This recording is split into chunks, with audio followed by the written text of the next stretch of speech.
السلام عليكم كسودو عاوي ميديا فضلا سبسكرايب سنتين وعسب تاي أنا مقالك وقولي عن دوبني waxaan kan kusoo gudbin doonaa sida looga jabiyo security aan lagu mobilada kombiyuutarada sida xogta loo kaydsado iyo casharro fara badan oo kale ay ka mid yihiin sida loo soo celiyo Gmail ka lumay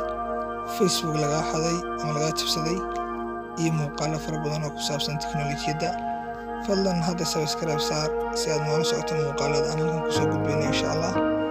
waxaan ka codsanaynaa inaad subscribe saarto channelka سينا شكرا في فيديو أصحاب هذا اللي وذاكته تكون ما تنتهي دعوة شذا مقالك